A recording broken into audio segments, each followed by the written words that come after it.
Baik, setelah masuk mulai menghafal Ustadz, apa suka duka yang antum rasakan di sana? Ya, Antum bisa bagi ya, dengan kita. ya pertama melihat Al-Quran itu tebal sekali kan.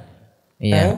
Saya waktu itu bacaan tajwid majaiz saya belum bisa bedakan. Dengan Gimana caranya ini orang bisa tahu kok bisa panjang, bisa pendek?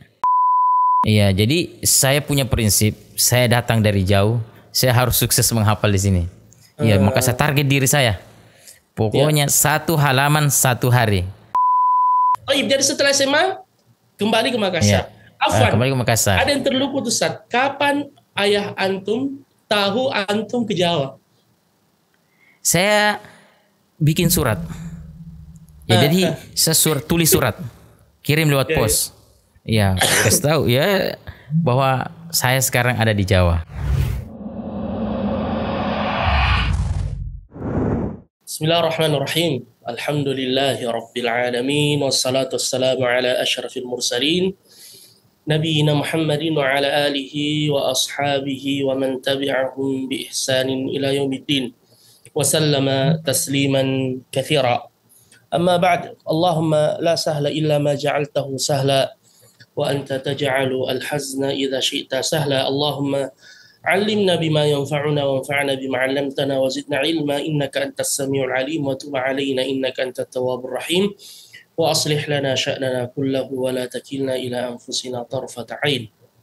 Alhamdulillah, kembali kita bersua di kesempatan kita kali ini para sahabat Al-Quran dalam acara podcast bersama HTJ Harman Tajang, Bincang Al-Quran bersama dengan para hufadz dan para qurra, inspirasi hafidh dan qari. Bersama kita di kesempatan yang mubarakah ini, salah seorang hafidh kita, Masya Allah, saya yakin banyak di antara antum semua telah mengenal beliau. Beliau salah satu di antara, atau bisa kita katakan imam besar di sebuah masjid fenomenal di Makassar, Masjid Wahdatul Ummah. Beliau adalah Al-Hafidh Al-Ustadz Hasbin Abdul Rahim, hafizahullah tabarak wa ta'ala. Kita akan berbincang-bincang dengan beliau pada kesempatan yang berbahagia ini, bagaimana perjalanan hidup beliau, karir beliau, dan terkhusus bagaimana perjalanan beliau dalam menghafalkan Al-Quran.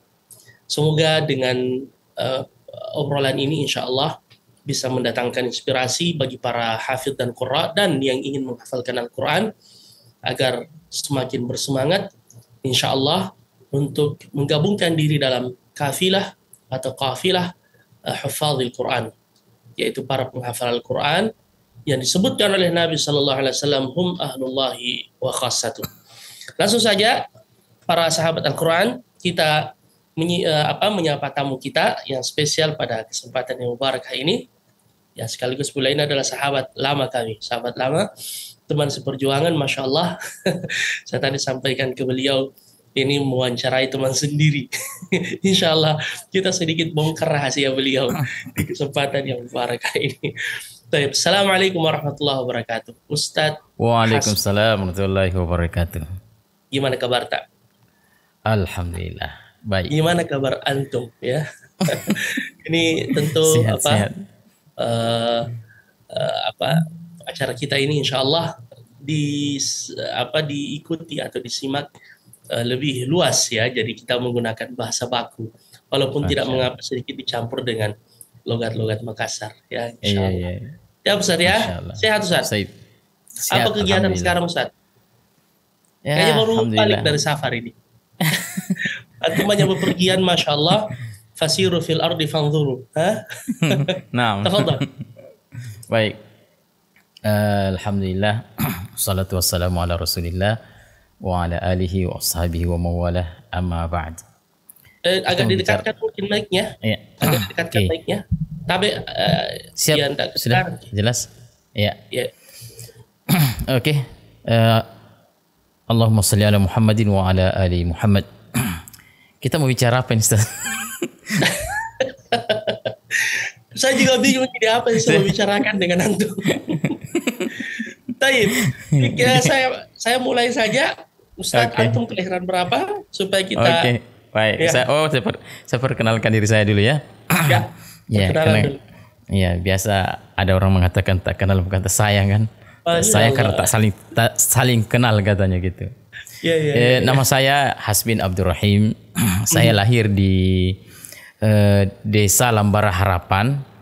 Desa Tepatnya Lambara sekarang Harapan ya? iya, tepatnya saat ini di ke Kabupaten Timur, Oh, ya, Sulawesi Selatan. Masya Allah. Iya. Saya lahir tahun 1981 di daerah itu, di Desa Lambara Harapan itu.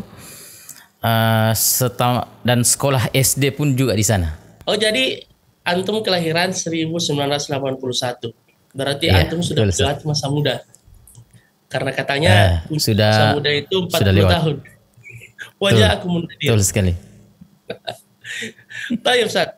Jadi antum lahir di Lu ya. Nah, Iya. terus selanjutnya? Terus sekolah SD di sana, Hmm, di Desa Lambara Harapan itu. hmm. Ya, lalu tamat SD, orang tua bawa ke Makassar. Ya, Sebelumnya Ustaz, antum menyelesaikan di SD berarti sekitar 7 tahun ya antum di sana ya sebelum meninggalkan kampung kelahiran antum. Keseharian orang betul. tua Ustaz apa di sana profesinya? Orang tua di sana bertani. Ya, Masya Allah. jadi dari SD kita sudah biasa dengan bertani. Oh, jadi antum bisa bertani. Insya Allah. Baik. Kalau- Setelahnya?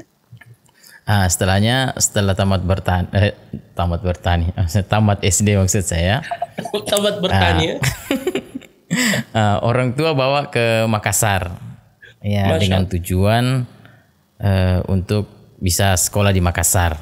Ya, Oh, gitu. memang dari kecil saya bercita-cita ingin belajar Al-Quran. Ya, Ah, bahkan orang tua itu biasa selalu mendengarkan murotal biasa ada itu kalau di Makassar yang saat buka puasa itu. mhm. Ada itu ya, murotal. Kalau di Makassar itu ada dari RRI. Murotal itu kan. Ya, ya. Itu sudah biasa saya dengarkan itu. Ya, di Masya kampung lewat radio. Ya. Masya Allah. Bapak saya sangat selalu dengar itu juga. Dan dia berharap punya anak bisa juga seperti itu.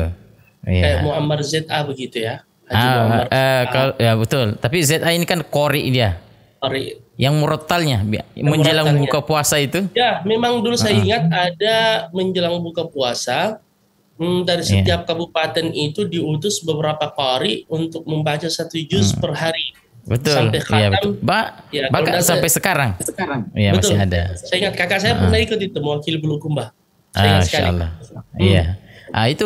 Itu di kampung kan lewat radio aja bisa didengar. Walaupun di Makassar ininya di para koreinya itu. Masya Allah, Masya Allah. Jadi terinspirasi dari situ, ingin agar supaya saya sebagai anaknya ini bisa juga belajar Al-Quran dan membaca Al-Quran seperti itu. Masya Allah, Masya Allah. Tapi namanya kemampuan ekonomi orang tua karena petani, ya akhirnya dia ke Makassar itu belum jelas juga dia bawa kemana saya. Ya. Masya Allah. Jadi akhirnya ke rumah paman saya dari Makassar. Ya belum ada solusi. Dan belum ada gambaran mau sekolah di mana gitu. Iya, saya mau disekolahkan di mana. Iya. Setelah itu dibawa, pokoknya terakhir itu saya dibawa ke saudaranya kakek saya. Saudara Ya, kakek saya juga ada di Enrekang. Ya, kakek asli saya.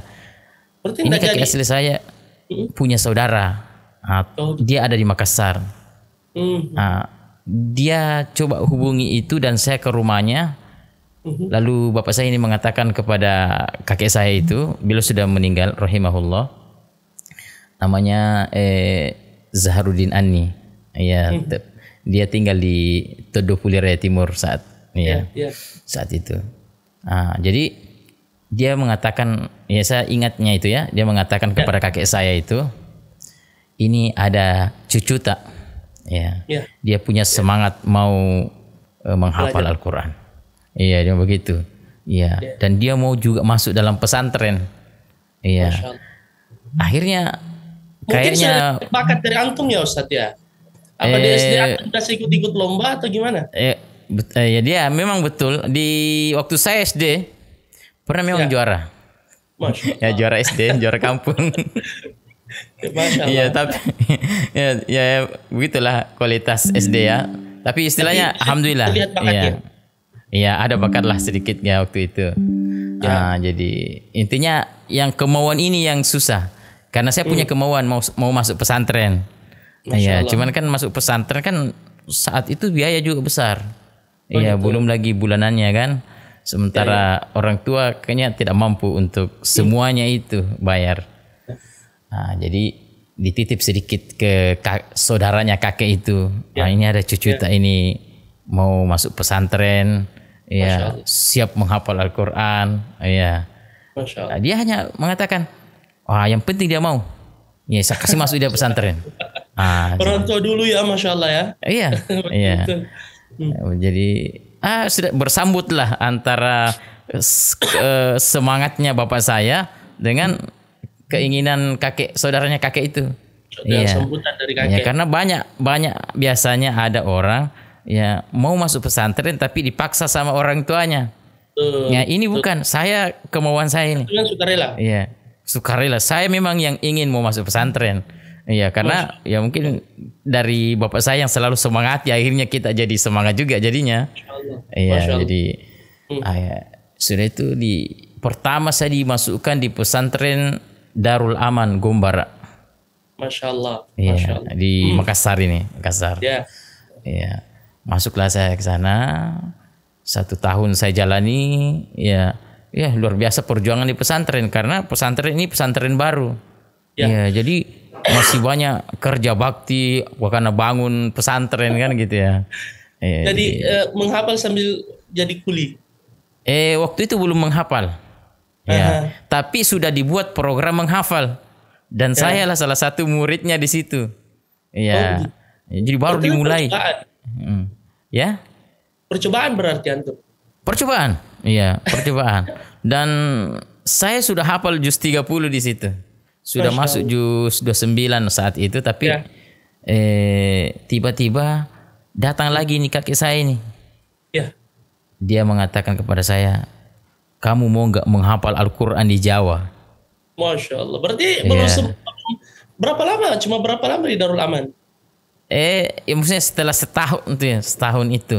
Setahun itu. Artinya dalam setahun ini hanya hafal 1 juz saja. Ya, tapi luar biasa waktu itu hafal 1 juz.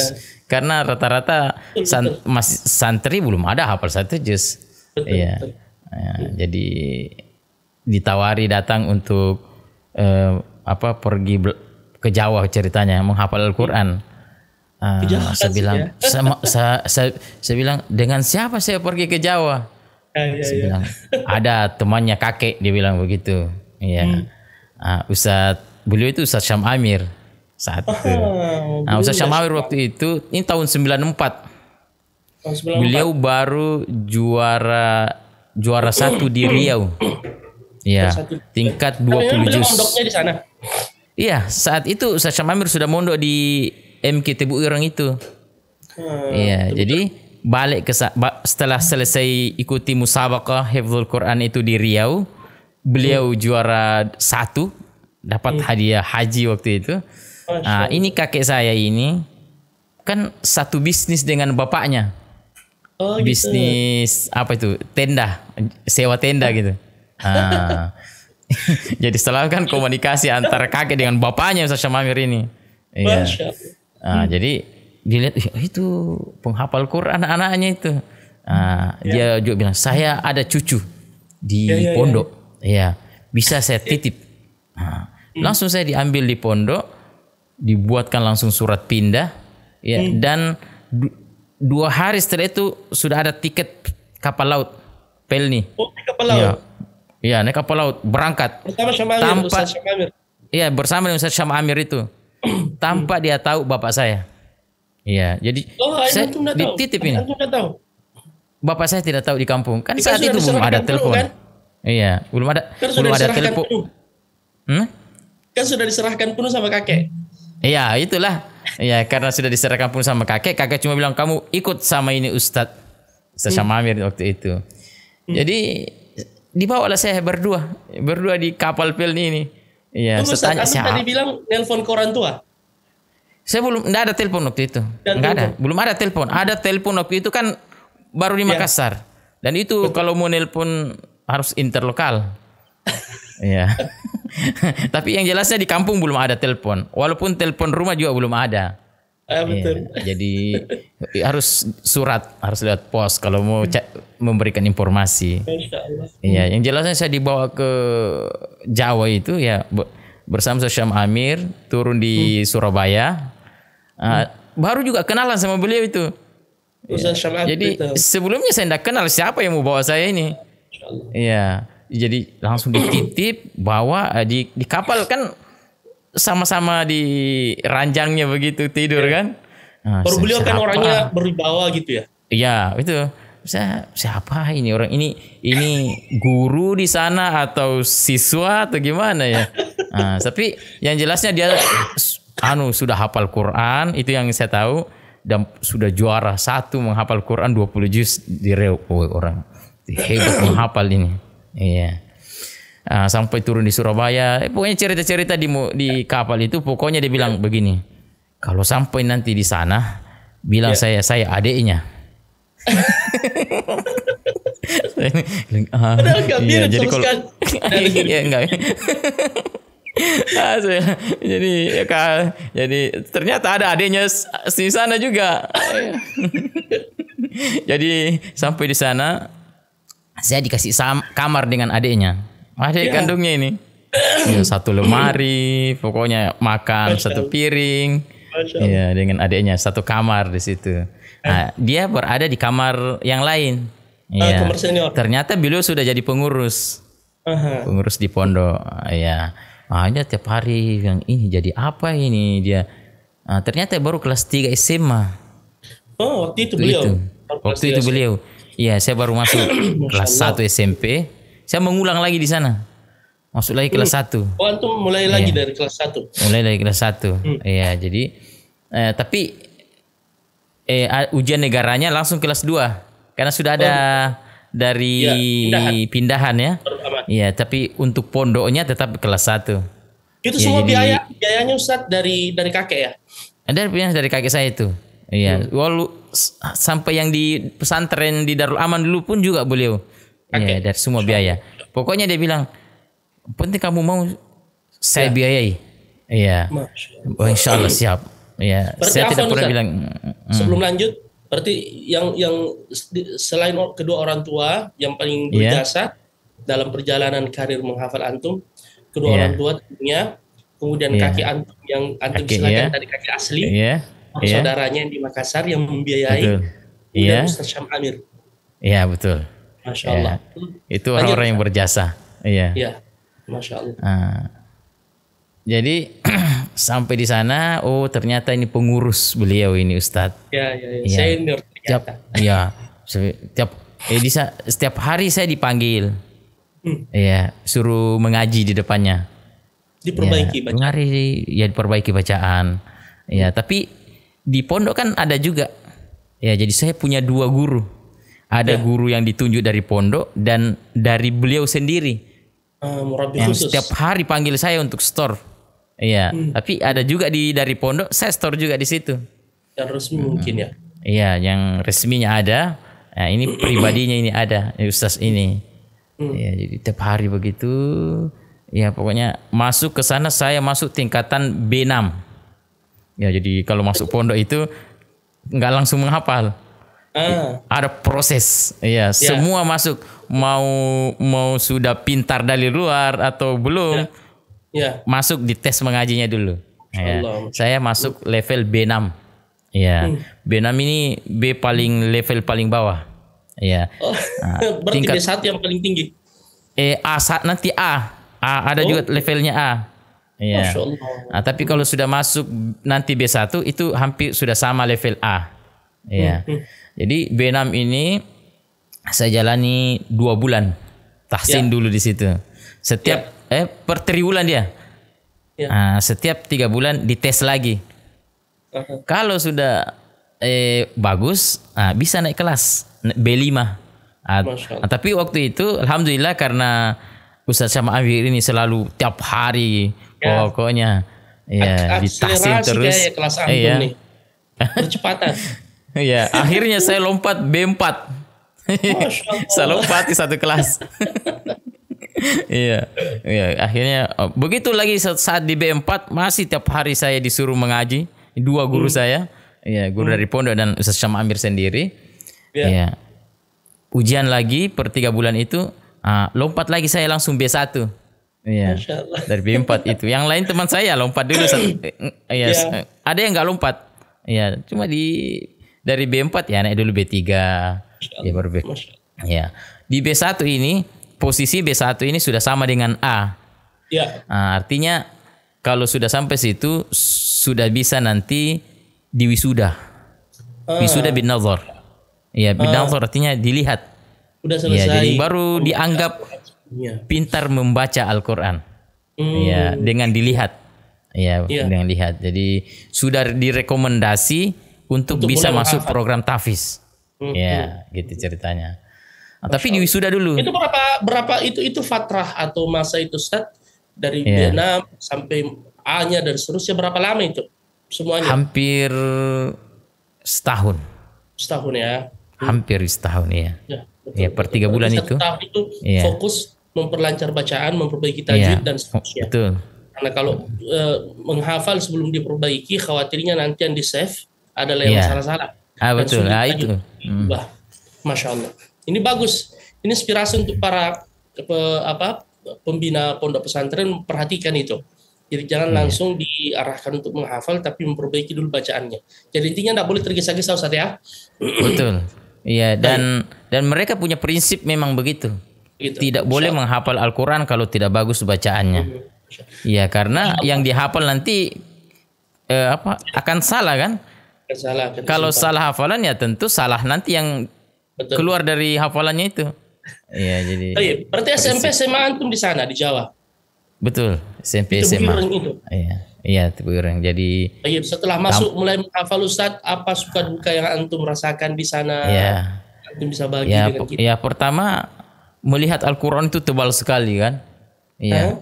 Saya waktu itu bacaan tajwid majaiz saya belum bisa bedakan. Gimana caranya ini orang bisa tahu kok bisa panjang, bisa pendek? Iya. Wow, jadi Quran saya itu saya coreti.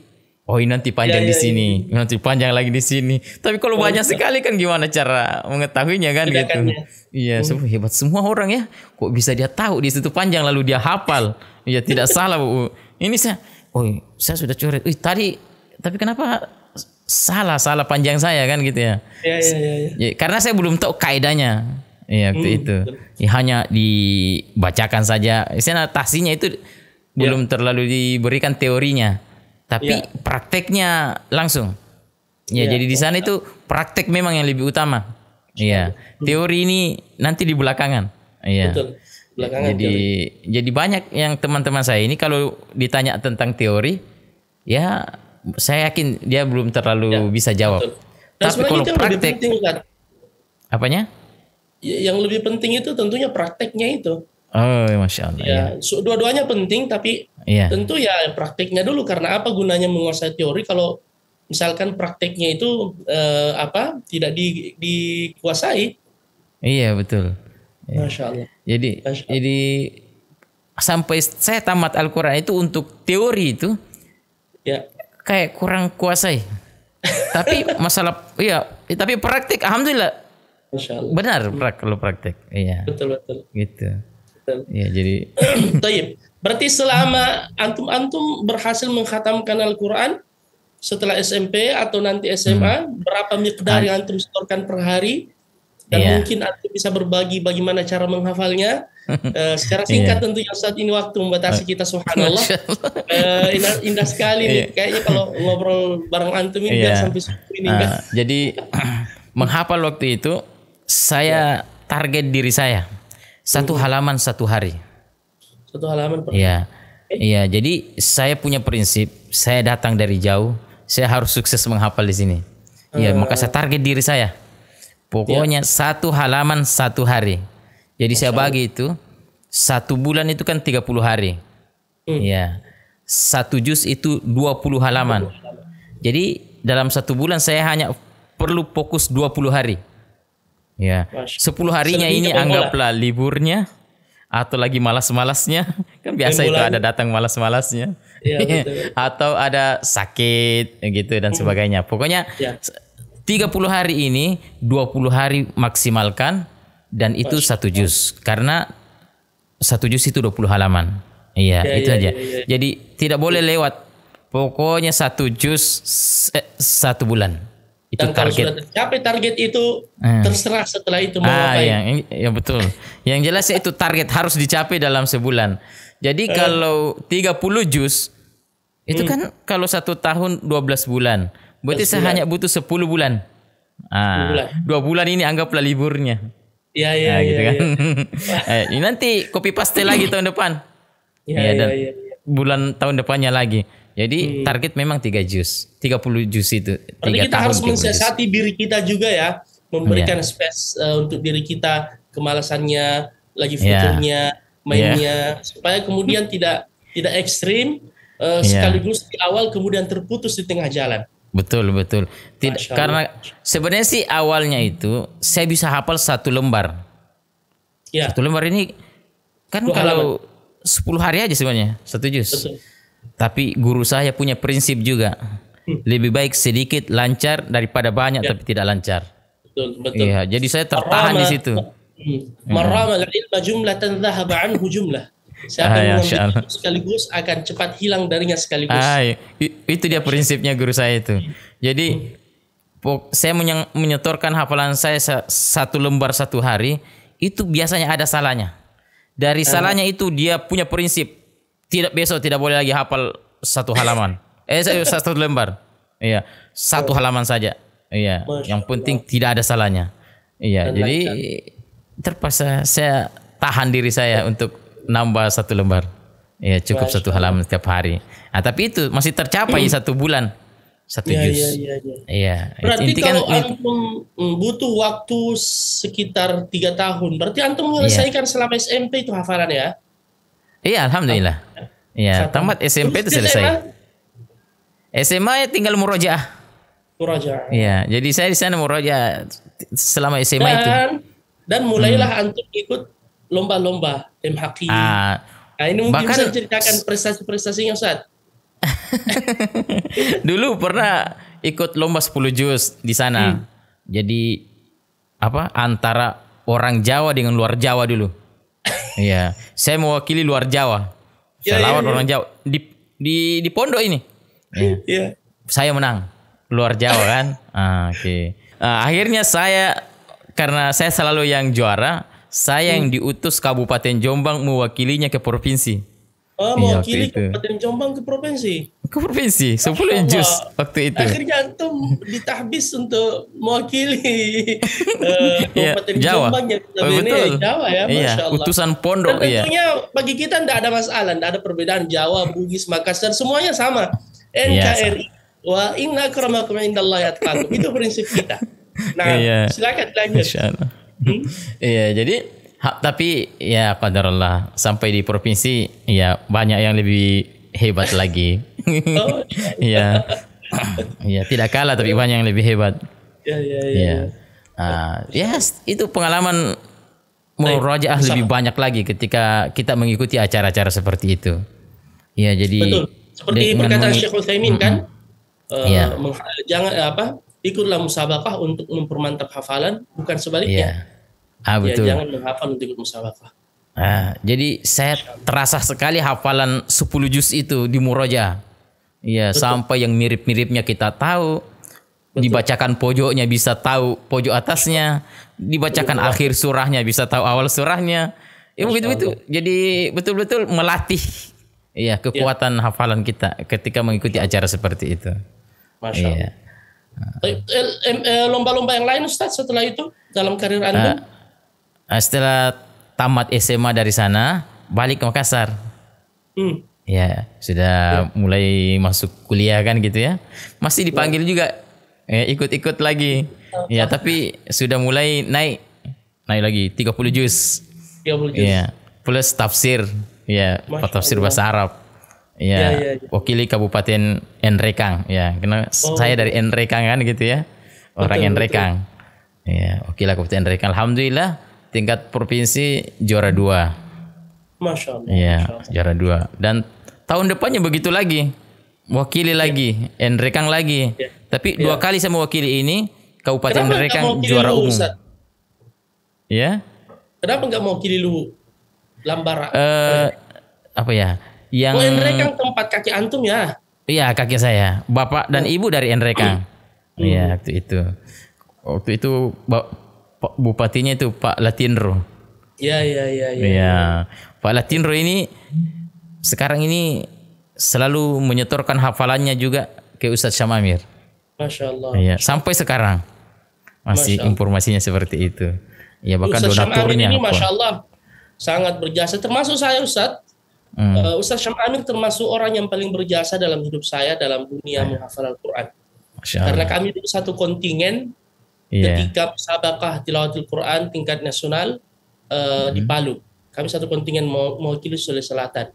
Di situ saya lebih dekat dan akrab dengan beliau, Masya Allah, memberi motivasi. Bahkan beliau menghadiahkan saya buku, bukan menghadiahkan sebenarnya, meminjamkan, tapi sayang bukunya saya hilangkan. Makanya saya antum ingat waktu kita ke rumah beliau, saya minta maaf.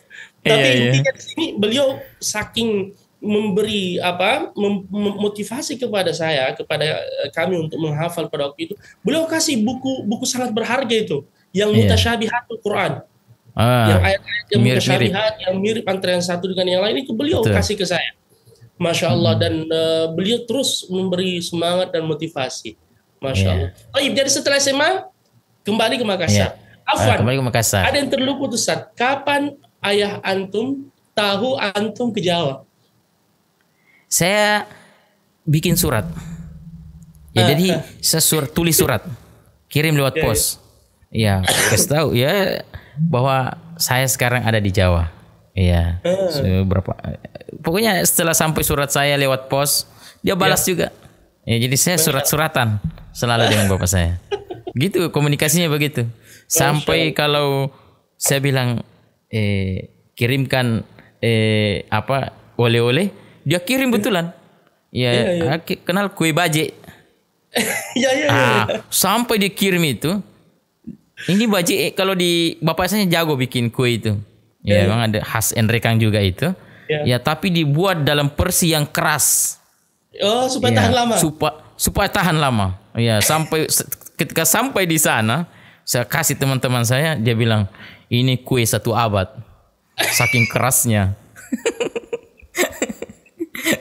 Ya udah kirim lewat pos gitu. Jadi gitu aja caranya. Iya, ketawa. Saya juga katanya dengan mahasiswa yang fotokopi uang 100.000 baru dia kirimkan lewat surat ke ayahnya, bilang tolong kirimkan aslinya.